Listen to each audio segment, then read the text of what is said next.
Coming up on this edition of the Reenactors Corner podcast, we talk to a veteran with real combat experience to find out what reenacting is like for former members of the military.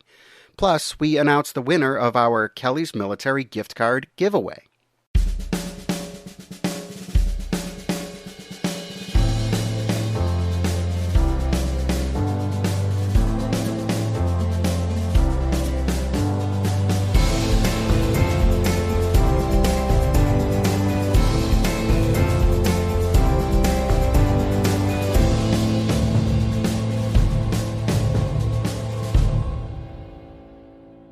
Hey everybody, thanks for tuning in to another episode of the Reenactors Corner podcast. This is Chris here with Ben, live from my mansion. How are you doing today, Ben? I'm great. At the end of this episode, we are going to be announcing who the winner is from our giveaway for this month among our Patreon supporters.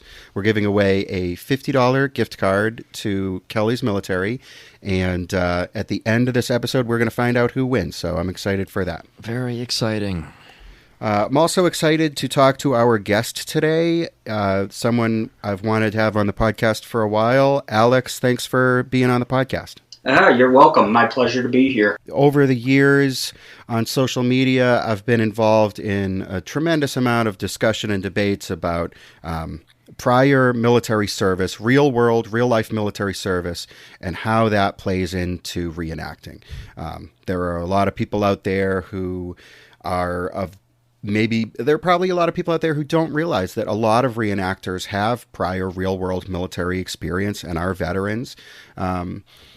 Some people who served in the military, I think that makes them better reenactors. I don't know if it does or not, but Alex, you were in the military, and so you're going to kind of be our expert on this topic for today. And you can tell us, because you have military experience and also reenactment experience, how that worked out for you. Of course, this is going to be Alex's kind of personal take on it based on his experience. Ben and I never served in the military, so we don't really have experience from which to draw opinions on this, so we are going to defer to Alex. But of course, Alex is just one guy, and I understand that other people who are veterans and who are also reenactors may have different experiences, different opinions, and that's okay. Yeah, no, I'm looking forward to discussing this with you guys, and I hope all the listeners enjoy this as well. I think it'll be fun. So having said all that, Alex, why don't you give us a little introduction to yourself, and you could tell us about your reenactment experience and also your military experience. Yeah, of course. Okay, I'm just over 35 years old, so I served during the Iraq period. I was in the United States Marine Corps from 2006 to 2010. I was an infantryman and served with 1st Battalion, 3rd Marine Regiment, 3rd Marine Division as a rifleman in Bravo Company. So I experienced what the real military is like, and as I got interested in World War II, I thought about reenacting, and I thought maybe reenacting I could draw on some of my experiences and help give an authentic impression based off some of my experiences if I adapted them to some of the German experiences that I'd read about over the years. How long have you been doing World War II reenacting? I started reenacting World War II in 2010, right after I got out of the Marine Corps. I kind of felt an empty void of not having gear to be accountable for, or going on different patrols. So I thought, well, hey, why don't I mix my love of history with reenacting, which will kind of get my fix of having gear to take care of and weapons to handle. Do you think that a lot of guys who are prior military veterans who wind up getting into reenacting might maybe feel the same way? When I was in the Marine Corps, and of course, I served 2 combat deployments, the first of which was in Haditha, Iraq, and the second was in Fallujah, outside of Fallujah, Karma, Iraq. It's difficult sometimes to kind of separate when you get in the moment when you're reenacting. Some of those adrenaline rushes kind of come back. But I think a lot of former military members kind of are drawn to reenacting like I am for some of those same reasons. Well, I mean, if I may, there's a sort of sense of structure in the military. There's a chain of command. There's, like you say, being accountable for things. And you sort of see that in reenactment units where, there's gear to be accountable for.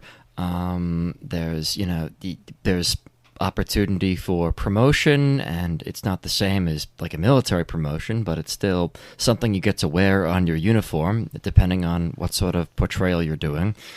And so, right, yeah, and there's still that camaraderie. At events, you develop that bond kind of outside civilian attire. You're all wearing that military uniform. sure. Although you're depicting battles of the past, you still come together to portray those historical events, and it gives you a different feeling than if you're just watching a war movie. You're actually kind of going through the motions. You're sewing together. You're doing weapons maintenance together. It's the same things that modern day military members are doing as well. Sure. And also, I mean, this is something that a Roman legionary in AD 50 was probably doing, It's a sort of Right. human collective consciousness tapping into that. Right. Exactly. So, Alex, you and I have talked a little bit before about, whether or not military experience is like a necessary prerequisite for being a reenactor, or whether or not it helps to be a better reenactor, or to what extent it may even create challenges for reenacting. So, let's get into that a little bit. We can talk about how it benefits a reenactor to have that experience, and how it might create challenges. Right. Yeah, there are definitely some advantages and disadvantages to being a former military member in the modern era in the United States. I would say one thing that kind of stands out to me almost daily at a reenactment is just the modern weapons carries. You tend to see a lot of tactical carries, the modern ready or alert carry, versus some of the more casual hunting carries or Jaeger carries, or even kind of just like the elbow carry. So I think sometimes veterans have a difficult time breaking the habit of a modern day rifle carry. I'm sure you guys have probably seen this as well, or just an extended right hand grab on the rifle. It speaks to, I mean, you went through basic training. Every veteran has been through basic training. And the point of that was to drill that into you, or one of the points of that. And so, yeah, I get that it can be hard to unlearn when it basically has become second nature, no? Right. And the thing is, also, you learn these things to become muscle memory. And when you get in a situation where it's tense and you don't have time to think, these are the things that you just naturally go to. So as soon as you kind of get nervous, oh shoot, I better get my weapon up in the alert carry that I'm used to, that I really can't even stop myself from doing. But as you kind of step back, and if you're a reenactor that wants to try to understand how the Germans did things differently, you can kind of adjust your posture, even though you might have to give it a second thought. I don't know if that's something that only military veterans struggle with, or even modern day reenactors who haven't served in the military still kind of have that tendency to hold a weapon in a modern carry. I was going to mention that. I've absolutely seen people that I know, like me, didn't serve in the military, using modern carries, and I think it just kind of, you see it. You see it on the news. You see it in documentaries. You see it in video games. You see it in movies, that way of carrying the rifle. And I think none of us went through Wehrmacht's basic training. None of us were trained to carry the weapon the way that they carried it, to the extent that they were trained. And so, like you say, in those moments where it's tense and you don't have time to think, I think people, whether they're a veteran or not, might just revert to how they would carry a rifle in any other situation. Yeah. Right. And something you spoke of, Alex, is like if there is a situation where there is tension, you might sort of go to that out of muscle memory. No? Right, exactly. Just kind of unconsciously, oh shoot, I need to control my weapon in a positive manner, like you already have weapon skills and weapons handling skills and whatnot, so you instinctively just go to that safe position that you've had drilled into your head. I mean, that said, though, hopefully at most reenactments, people are able to sort of make the distinction that this is a simulation, you know? Right, and that's probably, exactly. I don't want to speak for you, but I imagine that's helpful for you. Yes, yep. And that actually, that's a good point, Ben, because that brings me to another point where I can actually sometimes see a major disadvantage in veterans is that when you do get heated, I have seen, especially at tacticals, where veterans sometimes get so heated and they say, if this was real, you would be dead. There is no way you'd be doing this. You would not be walking across the field. And I just cringe and I'm like, okay, we're all out here reenacting to the best of our abilities to simulate combat, which in my opinion is virtually impossible. There's aspects that you can kind of simulate, and honestly the most accurate simulation is sitting around and maybe taking a nap or reading something or telling jokes or singing. Sure. And I know that's a lot of what some reenacting units do, and I think those are some of the most accurate events is when you're kind of doing some of those lulls in combat, because firing blanks at somebody and them not taking their hit isn't necessarily a great portrayal of combat, though it does simulate and give an example of what combat is like. But then again, you have veterans sometimes that just get so irate when somebody doesn't take a hit because that's so unrealistic. You would be dead. I don't know if you guys have experienced that before or not. I have definitely seen that, and I mean, I don't know, this is probably going to be a somewhat controversial opinion, but I think some people who have prior military service, just it's hard for them to let go of either their service or things they saw over there or something, and so they get heated. And I understand it, but it's kind of unpleasant when the thing is a simulation. I mean, feel free to push back on that, Alex, if you disagree. Right.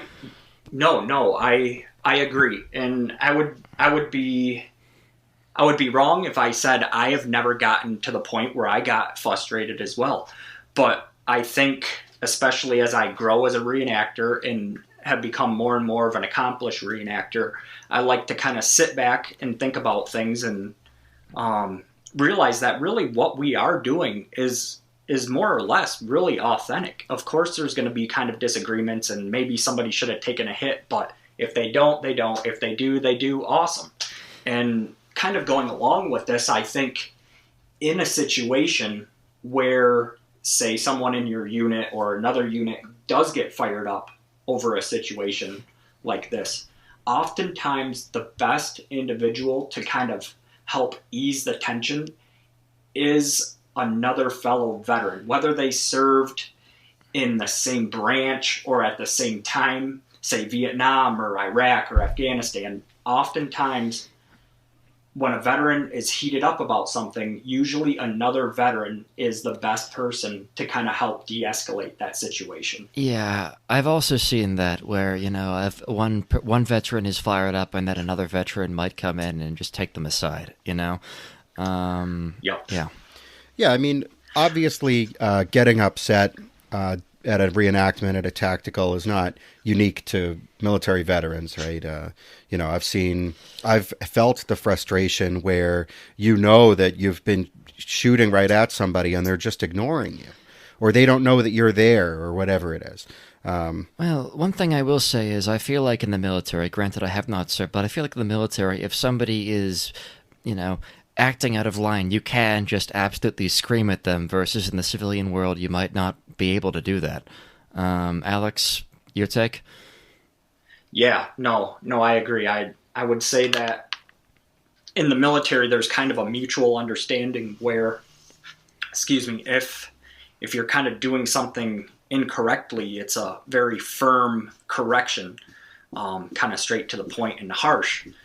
And that's kind of like in mutual agreement. All right, yeah, very well. I was wrong there, and thank you for correcting me. But in the civilian world, you do kind of have to approach things a little more tactfully. That's just something that I think, like you said, Chris, not just veterans struggle with, but also regular reenactors that don't have military service.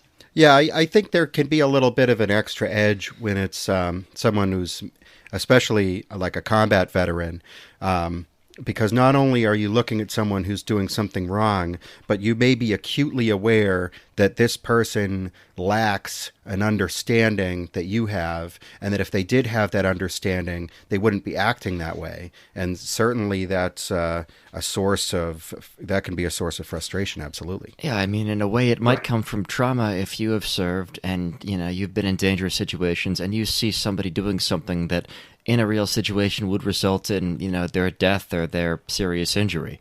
But if your sort of methodology of communicating with them is, yelling that they might not get the point, even though it might come from a place of good intentions deep down.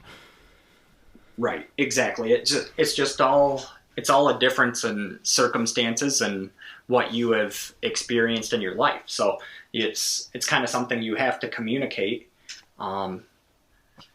with others, and not just kind of expect people to know what they should be doing or what they shouldn't be doing if they're just a college student. Sure. What's an example of a way that prior military service can help somebody, could give someone an advantage when it comes to historical reenacting? I think a major advantage to someone who has served in the modern military is that they have a strong understanding of what it takes to create a persona. Some of the things that just happen in your everyday life that kind of are important to you when you're serving. Like myself in the Marine Corps, there were different songs that were popular. I remember the TI versus TIP CD came out, I think it was, on my first deployment. And that was something that we all listened to, whether we even really liked that kind of music or not. So with that being said, I think military veterans sometimes, if they really want to develop a persona, have an understanding of the types of things that maybe they should research or look into. What did the German soldiers of that day do for fun? What did they listen to? What games did they play? What did they eat? Those sort of things. Yeah, I mean, a military deployment, in a sense, is a military deployment, right? If you're sent to a different country as part of the armed forces, that's certainly an experience that has commonalities with, what most World War II reenactors are trying to represent. Right, exactly. And I'm sure you two are familiar with A Stranger to Myself by Willy Peter Risa. Yep.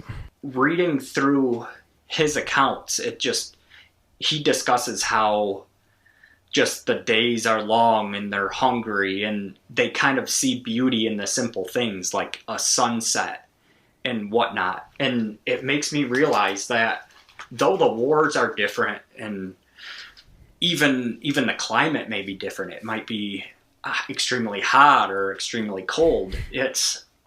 I think troops from all eras, even back to Roman times, probably found joy in watching a peaceful sunset at some point, whether they'll ever admit it or not, or looking up at the stars or the moon. And I know there were times on my first deployment that I was just thinking to myself, gosh, I can't believe I'm here. I feel like I'm in a different world. It's literally everything different. The smell, the temperature, just the way the heat hits you. And I would look up at the moon every once in a while if I was coming off of post or getting back from patrol. And I would look up at it and it would kind of almost bring me home, because I knew that if it was nighttime there and it happened to be nighttime back home for a few hours, the possibility of somebody back home looking up at the moon at the same time as I am kind of made it feel home was just a little bit closer, if that makes sense. That's really cool. Yeah, that's really insightful. We've kind of touched a little bit upon commonality between modern military experience and World War II experience, commonality between modern military experience and just military experience through history. But I think, I have kind of found myself sometimes a little bit at odds, sometimes kind of online with some veterans who I feel like, and maybe this is me misinterpreting what they're saying, but sometimes I feel like people are trying to make the case that military experience is universal throughout space and time, and that the experience of someone in the modern military is basically the same as the experience of someone in the American Civil War or a German soldier in World War II or whatever. And I don't really think that's true. Like I don't have a modern military background, but I look at, for example, accounts of German soldiers in World War II, and they're talking about different experiences, different attitudes, different, very sort of profound differences between units from different parts of Germany. Never mind the differences between them and their opponents. And that's all at the same time, add in a time variable to that. And I just think there are so many variables. So I guess, Alex, I put the question to you, to what extent do you think that your military experience kind of transfers over to what a German World War II soldier might have experienced, and in what ways do you think it might have been different? Right. Yeah, no, that's a valid point, and I agree with you there too. I do not believe that it's just universal from one conflict to another. Some aspects have stayed the same for hundreds of years, and I think that's more or less the personal effects that war has on the human body and on your mind. Those hold true, and you can see that reading memoirs where you see German soldiers, like I said, talking about the simple pleasures, or we were singing songs, or we just wanted to take a nap or write a letter home. Those all tend to be commonalities between conflicts. But I think as far as the war in Iraq and how it was fought, it was virtually completely different than how the war in the West or on the Eastern Front was fought. Granted, you're fighting partisans and whatnot, but the whole operation was completely different. The mindset was different. Yeah. I mean, I think in modern warfare, there's probably correct me if I'm wrong, Alex, but there's more of a concern over the hearts and minds of the civilians, right? And maybe that was not the case in World War II in like on the Eastern Front, right? Right. Yeah, exactly. I would like to say that we've evolved as humans, how we fight wars, although some events that are occurring might make you think differently. Yeah, sadly so. But yes, I think for us, our goal was to go over to, say, Iraq and just kind of help facilitate peace and everybody coming together for freedom. And I don't necessarily know if that was the objective of militaries in the past. Sure. So what we were doing was we would hand out water. We would hand out candy to the kids, which at the same time, all politics aside, there were German soldiers handing out water and I'm sure little candies to kids too. And that just kind of begs the question where it's like, we're serving our nation for our nation in what we think we should be doing for our nation, whether politically what we're doing is right or wrong. We're still serving our nation, and on a human level, most soldiers or Marines or airmen or Soldaten, they want to live to see the next day, and they want to have relationships with even the locals and show them that, hey, we're not here to just completely destroy your life. That's interesting. Yeah, that is an interesting point. I mean, that is, you definitely read memoirs of, German soldiers in World War II forging relationships with people in the East. It wasn't all terrible. It wasn't all, it wasn't all war crimes, basically. Yeah. Right. And I think politics sometimes overshadow the humility that there is in war, because the individual foot soldier or Marine on the ground isn't necessarily just fighting to destroy everything. That's not what we were there to do, and we didn't want to do that. We wanted to facilitate peace, but whatever the political agenda is way over our pay grade. Sure. As it was for German soldiers during World War II. And I think something that people forget is, yes, an army an army consists of hundreds of thousands, if not millions of people. Are there going to be some sadists in those ranks? Odds are yes, but also most people are, I think, pretty good-hearted. And sometimes circumstances are bad, but most people, I think, are good-hearted. Agreed. And I think that's true throughout the ages. Let's get back to some of the pros and cons that we talked about before, Alex. Knowing the effects of weapons, having experience with what weapons do, but I think it kind of goes a little further than that into just knowing about weapons, correct weapons handling, weapons safety. I think that can kind of be almost a pro and a con in some ways, where modern attitudes about correct handling might be different from period regulations about how to handle weapons, right? I think for the most part, weapons handling and weapons safety has probably remained about the same since weapons were developed. You never point a weapon at anything you don't intend to shoot. You more or less keep your finger off the trigger until you're ready to fire. I know that wasn't as common of a practice for German soldiers back then, but in the Marine Corps it was keep your finger straight and off the trigger until you're ready to fire. So it's hard to kind of let something like that go, because every time you fire and you kind of disengage, your finger just comes straight up and it looks like you're pointing at something along your trigger guard.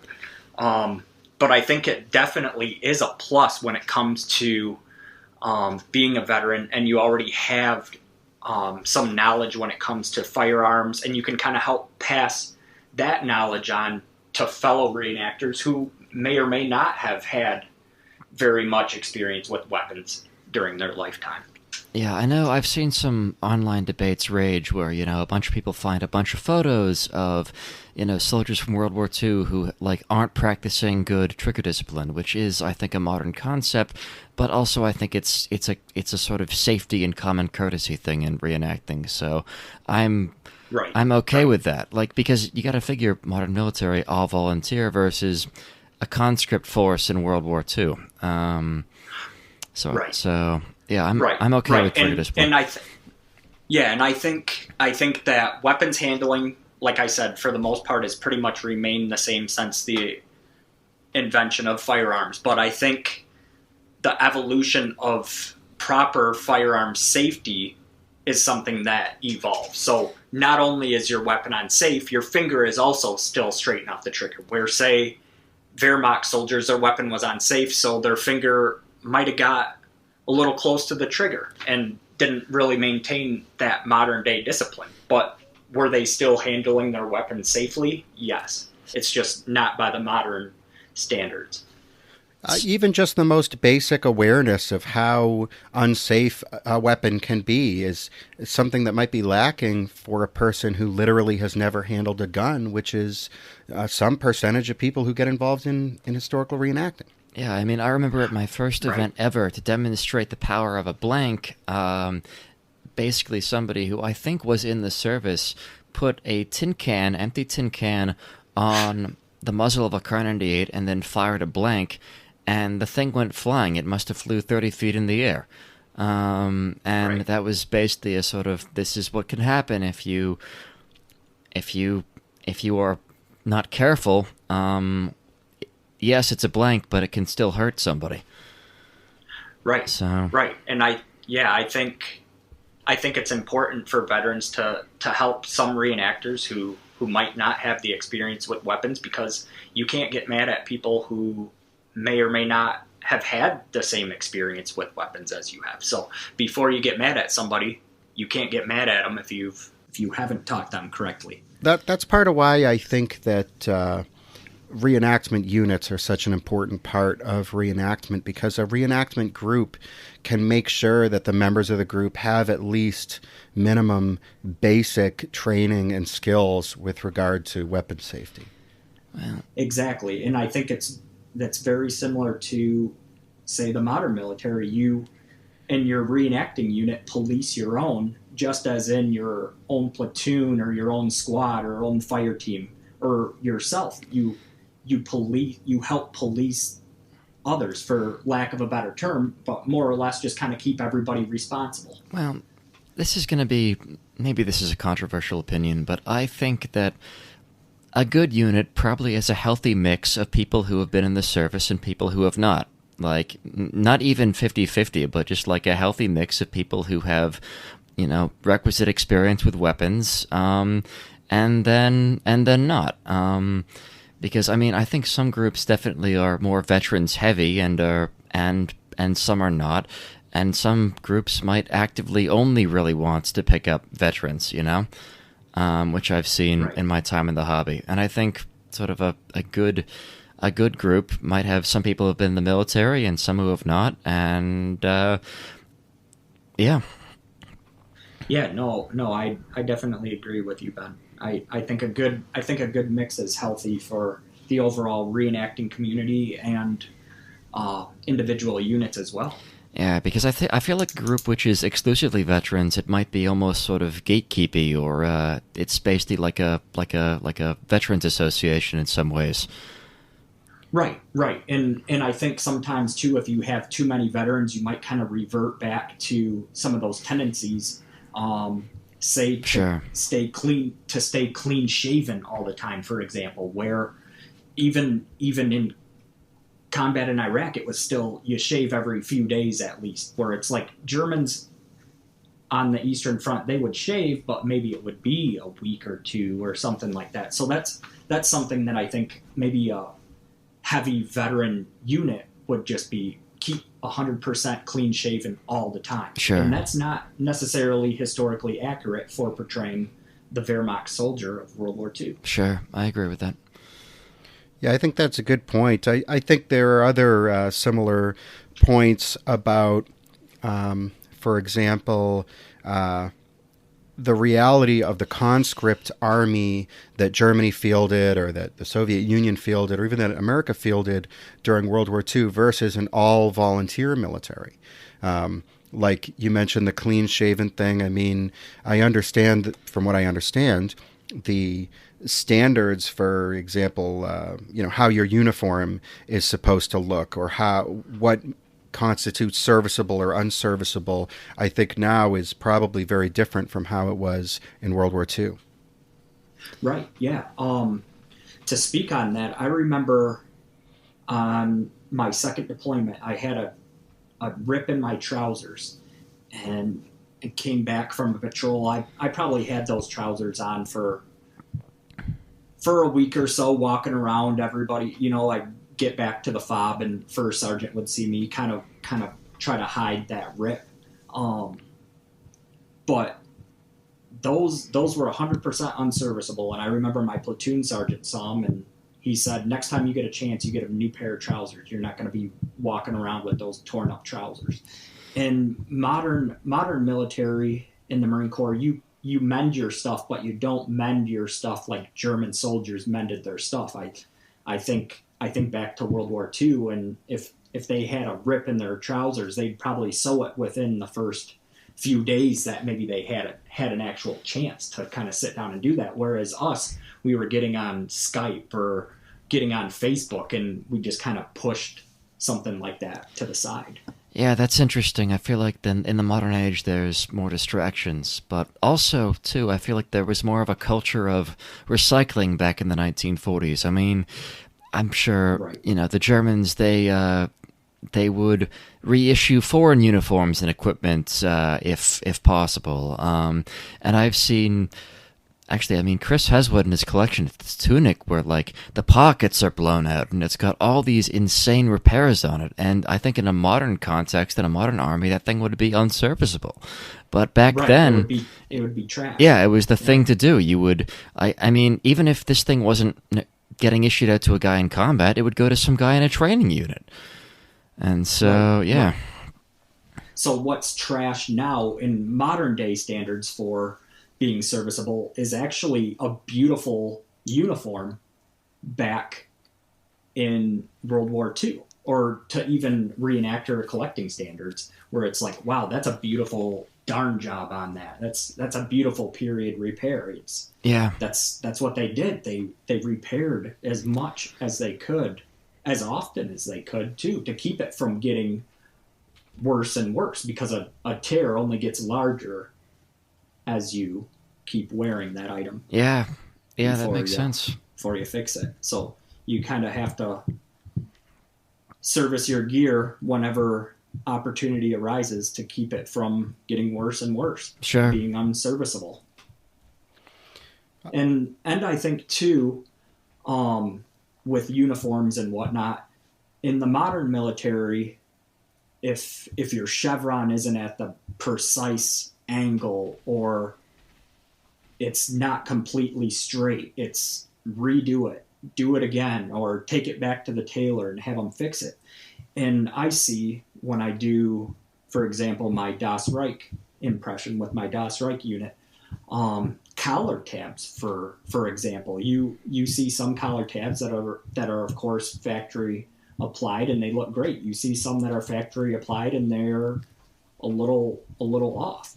They're not to regulation, as you would say, especially nowadays. But then you see some insignia that's hand sewn by the actual wearer, and that collar tab is almost coming completely off the collar in parts. Yeah, I mean, Chris discovered a photograph of some original photographs of some Litzen which were reapplied, and they looked absolutely horrific.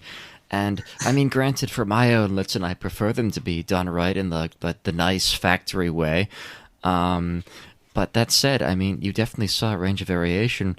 And also, as you may have alluded to, some of these uniforms were being made by slave laborers who were working under duress and did not actually care about how, like, perfect the sleeve eagle was or whatever, you know? So... Right, or a misstitch here and there. Yeah. Right, exactly. I think in a modern all-volunteer military, it stands to reason that your pride in your appearance might take on a different dimension than if you got basically forcibly conscripted and it's like, well, this is what they gave me and that's what I'm wearing.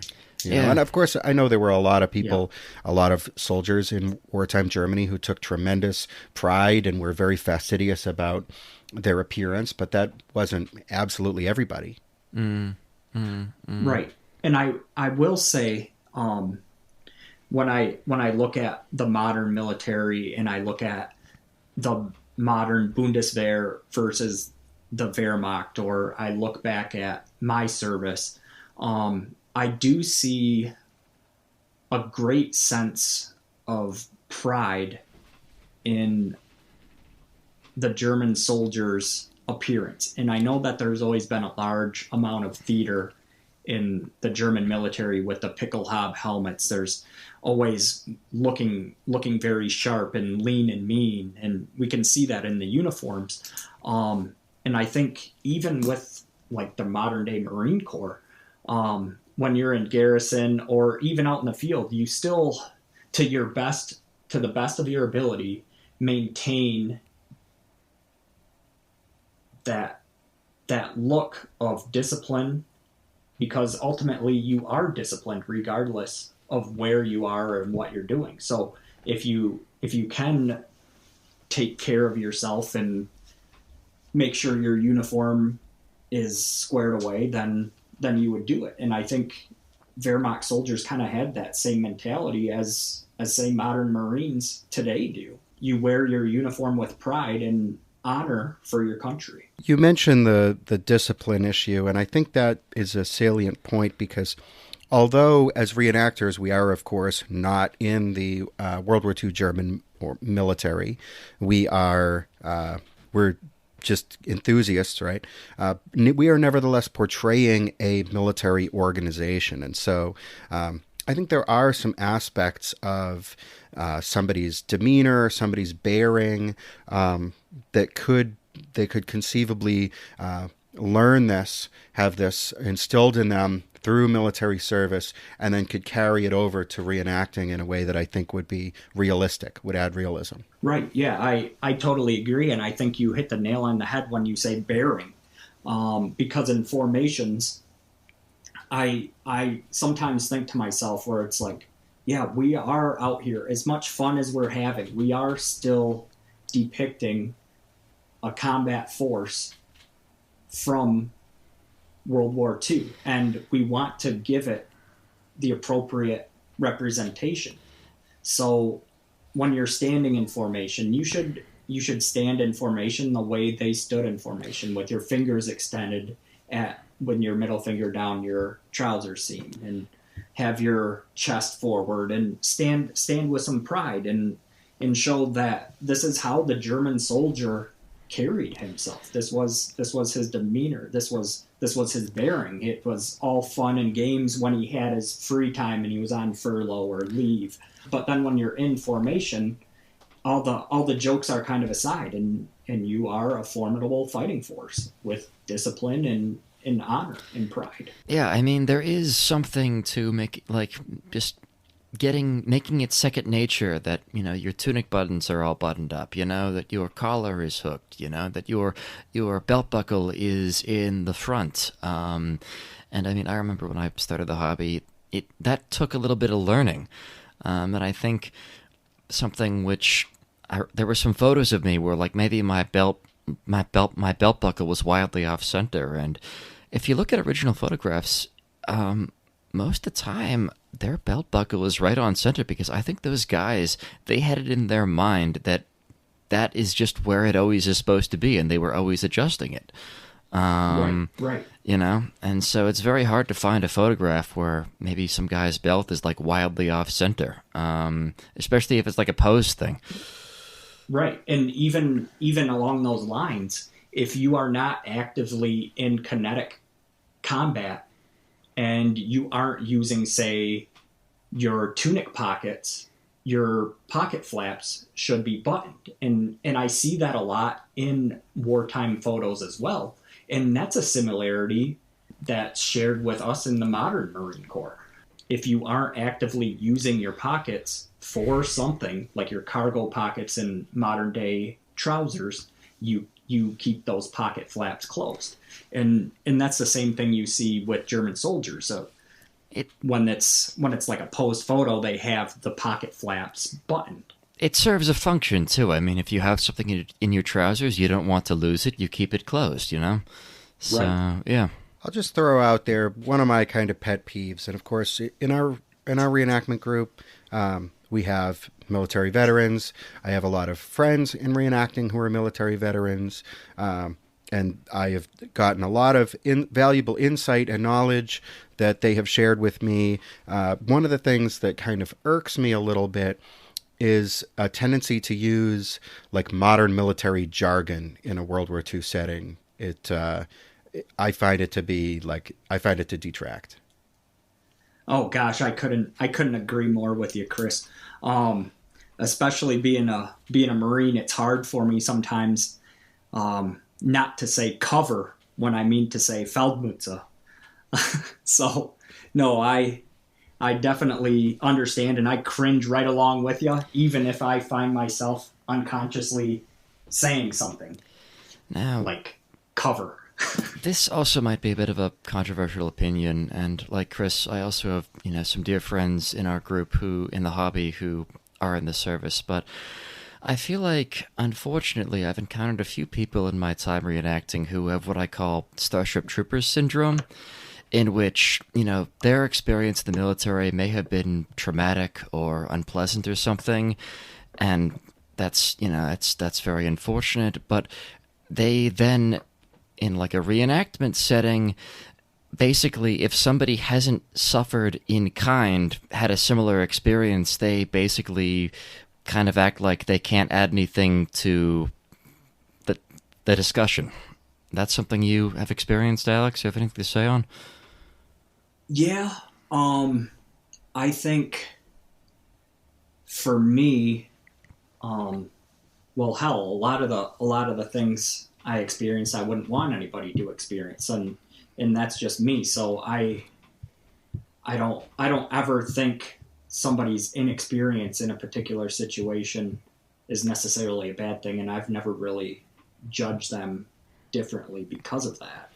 I think that's Um, something that isn't even specific to veterans. I think that any kind of reenactor who is just, I see a lot of, look, there are a lot of big personalities in reenacting. Among them, some big egos, and there can be different levels of hubris or whatever you want to call it. I'm not saying I'm immune to this, where you you think that other people, for whatever reason, because they haven't read the same books that you read, they didn't go to the same events that you went to, they haven't done the same impressions, or they don't know the same people, that they just don't know anything about anything.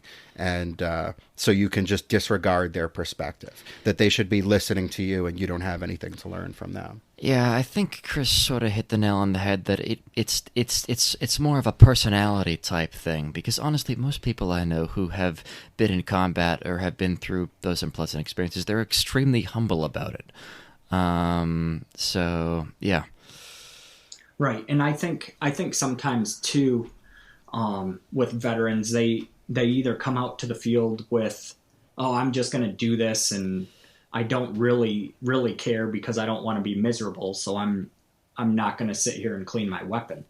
I don't know if you guys have witnessed that or anything similar to that, where it's military veterans just don't want to do some of the immersive stuff because they don't want to get uncomfortable again. Yeah, I mean, in a way, I understand that too, because I mean, if you already did this and you got paid for it, then sometimes willingly subjecting yourself to, sleeping in a muddy hole with like nothing but a greatcoat, that's why would you want to do that if you already did it and got paid for it and it was and you found that unpleasant then, right? It is interesting the differences in how people respond to this stuff, where I have known people who are military veterans who had absolutely no qualms about sleeping in the most uncomfortable situations imaginable, saying, hey, look, I did this stuff for real. I can do this. This is fine. And then there are other people who take the opposite approach, which is, I did this for real and I'm going to be damned if I sleep on the ground without a mattress. Right, and I think it's one thing to, maybe some of the veterans, their bodies just can't take it anymore, because let's face it, war can really wreak havoc on your body. They say in the Marine Corps, every year that you serve, your body actually ages at least 4 years. So if you have some reenactor out with you, he is a veteran, and he might be a good hard charger during the day, but in the evening it might just be kind of rough for them. I know a lot of guys have sleep apnea. A lot of guys have trouble sleeping as it is, and Yeah. get sick more often or have lung issues. And they might not necessarily want to say that because it's kind of embarrassing. But for them, they might come off as, oh, well, I'm not going to sleep out here again. But maybe deep down, they really shouldn't be sleeping in those conditions because their bodies just can't handle it like they used to, because they've already gone through hell and back.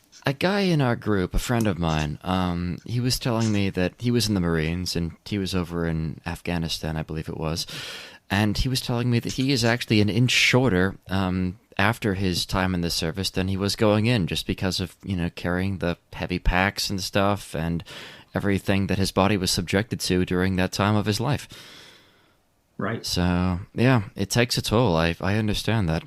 That's really good insight and perspective, Alex. I think it's important to keep that in mind, basically for everybody, whether they're a military veteran or not, that not everybody's life is the same outside of reenactment. Some people work in offices, some people are construction workers. You know, some people have incredibly physical jobs, and I mean, for some people, if they show up to work really tired on Monday, they can just kind of phone it in and muddle through their boring day at the call center or whatever, where another guy in a different type of work, in a high pressure job, him being tired and inattentive could cost somebody their life, you know? Yeah. So, yeah, I think Right.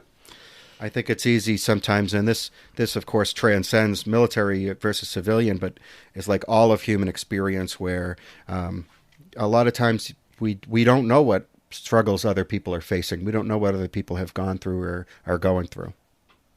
Right. Yeah, I definitely agree with you. It's not necessarily always a veteran or non-veteran issue. There are some people who just probably should get a good night's rest. This makes sense.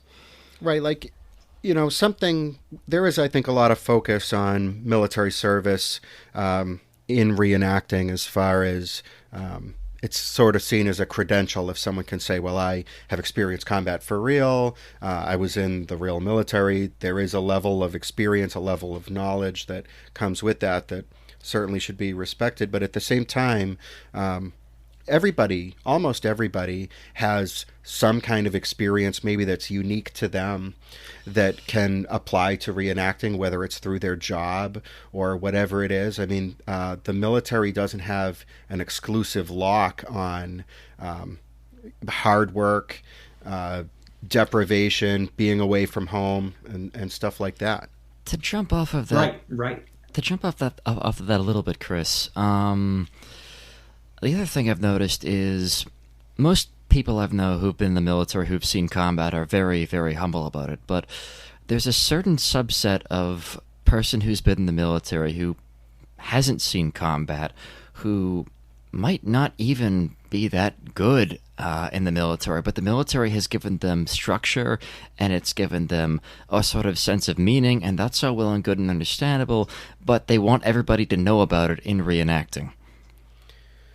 And I feel like that can be kind of a con. Well, this can be kind of a can of worms, but Yeah. Alex, do you think, you know, that it's even worthwhile to make a distinction when we're talking about military experience and reenacting between people who have done combat deployments and people that maybe did not, people who served in the peacetime army, for example? I think combat experiences are going to harden you, and they're also, if you look at them from a different perspective, they kind of open you up to being a better person, not as harsh, because you've seen how harsh and cruel the world is. So why do you want to describe that to everybody and brag about it? I've never really understood that. That's really touching. I really like that. There's everyone in the military, this is kind of my perspective. Everybody in the military has their job. And of course, being an infantryman, it's like, hey, we're the grunts, you're the pogue. And if we didn't have the support that we had, we wouldn't have the ammunition, the chow, the water. If we didn't have CBs, we wouldn't have had the beautiful Hesco palaces to live in the middle of the desert.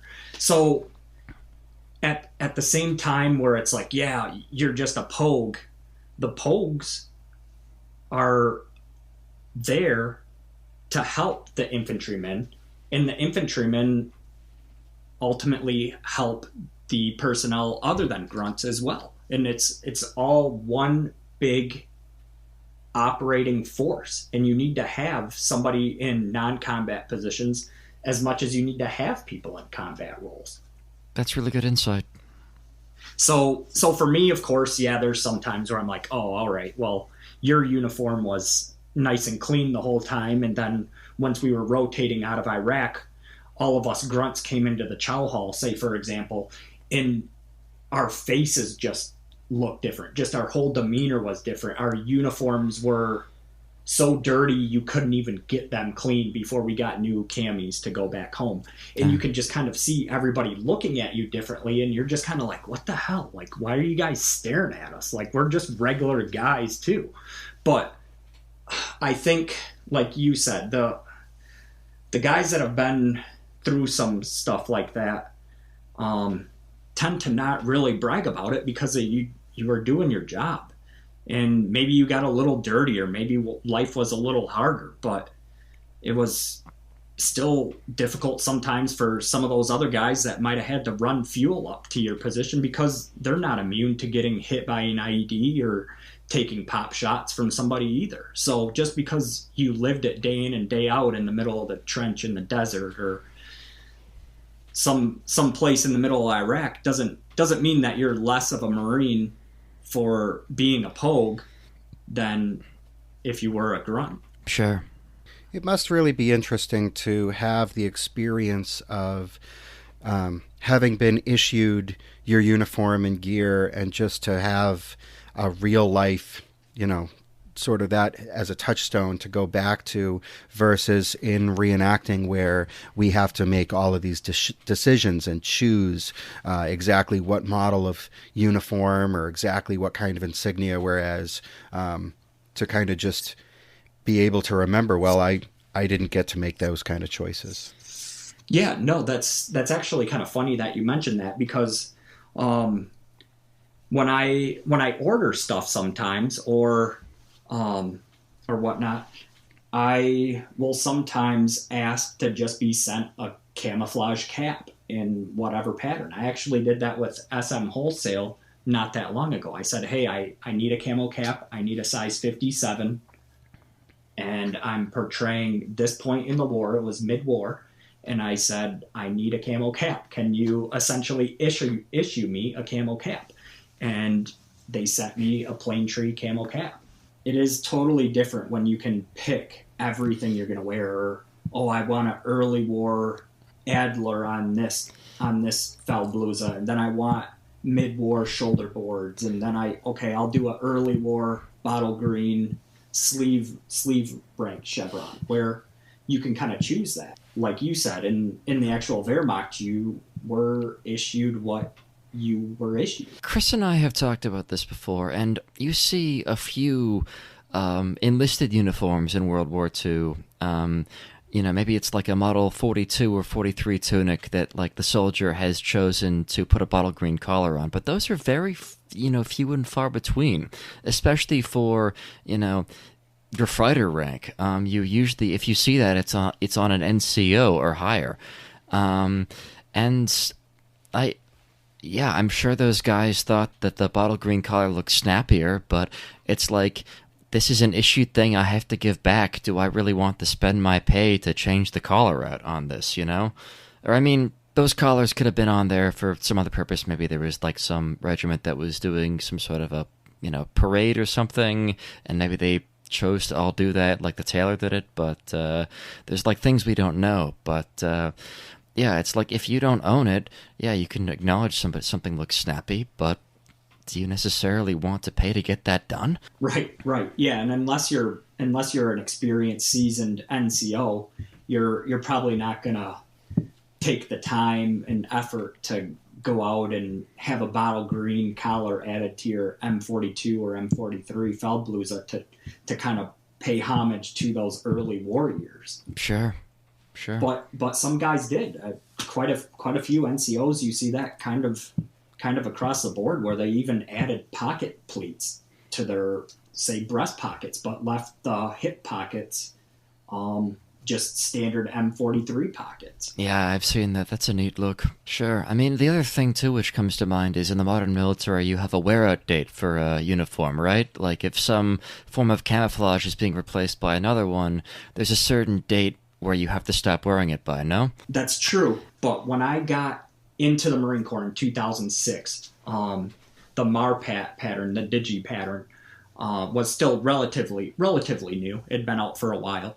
But my trousers, of course, were woodland Marine pattern, but the pockets were the old woodland 80s camo? The old woodland, yeah. That's really interesting. The old woodland camo. Yeah. That's really interesting. It's kind of funny how, like, military, the contractors that make uniforms for the military. I saw a pair of field gray breeches, but there was some like material. There was like some like I think it was like the pants hose, like the bottom of like the inside was made out of stone gray material, like the pre-war trousers. And it's just kind of funny how military contractors throughout the ages have used old material where they can.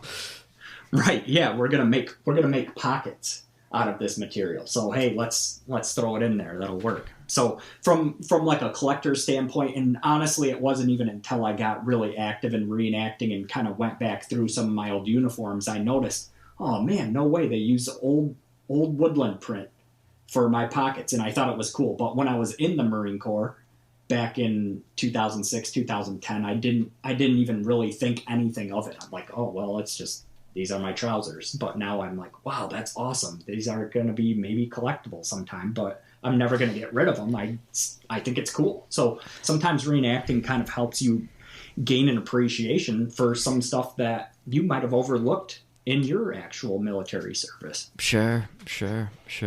But back to my point about wear-out dates. Like, there was no wear-out date for the M34 caps, so some men were still wearing, caps made before 1941, like in 1941 and 1945, So, right. Yeah. Just another little distinction. Alex, what do you think about people doing historical reenactment of the war that you fought in? That's actually something that I've just recently been kind of thinking about. Part of me just kind of has to realize that I guess the war in Iraq has been a few years ago now, so that might kind of be a topic for reenacting. But I think if it's done correctly and everyone does their best to depict what we went through and what we wore, then I'll be happy to see people reenacting the war in Iraq, because it ultimately is keeping the story of history alive for others to see and better understand. And that's where I just hope, if it is being reenacted, the modern war in Iraq, the research is done and they do it with respect for what we did as individual Marines. Politics aside, I know people can say, well, we were in Iraq for a good reason. We were in Iraq for a bad reason. We should have been there. We shouldn't have been there. But if you just reenact like how we reenact the individual soldier and the individual military units, I'd be happy to see somebody reenacting my particular unit in Iraq, in Hadith, Iraq. If somebody was, hey, my impression is 1st Battalion, 3rd Marines, be like, awesome. I would want to see how well they put their impression together. If they had the coyote tan flak, but still had woodland pouches, because we still had green ammo pouches. And I don't know if a guy was going to have all coyote pouches. I'd be like, well, actually in 2006, 2007, we didn't use just all the standard desert coyote color. That's interesting, the little variations in time. We talk about theater-specific or year-specific things in World War II, but I think that's true of sort of any historical portrayal of any war, and also your own military experience, yeah? I took a Panther store, M42 Feldbluse, and this is in an era when boiling your uniforms was actually the fad. And I boiled this uniform into nothing, and it reduced itself into a woolen soup. It's really different to do reenactment in France, Italy, or even England, because there are countries that suffered from the war. In Switzerland, people are quite open, and I never got any negative reaction.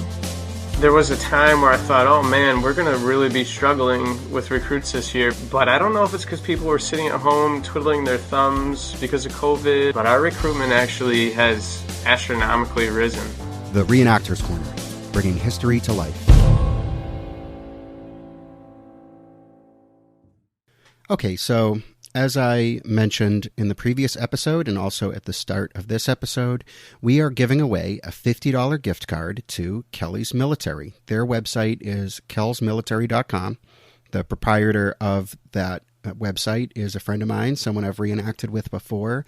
They've got a lot of great items. They're a really useful vendor to have in this hobby. I have a lot of kit items from them that I use. And just before we recorded this, I used a random number generator to randomly select one of our Patreon supporters to be the winner of the $50 gift card. And I am pleased to announce that the winner is Dustin Belair. So, Dustin, thank you for your support. Dustin has been a Patreon supporter of ours for almost 2 years, and we really appreciate it very much. And I'm happy to send you the information about the gift card. So I'll be emailing you about that probably before you hear this, or maybe the next day after this comes out. So, Dustin, congratulations. Thanks a lot.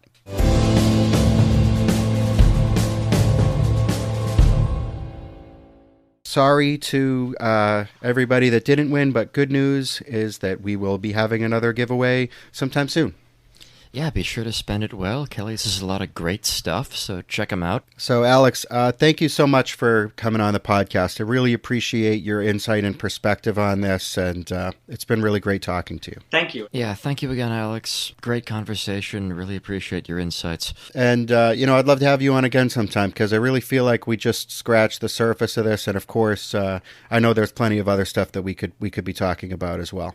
We really didn't even get a chance, Alex, to talk about your unit and impressions that much. So maybe for another time.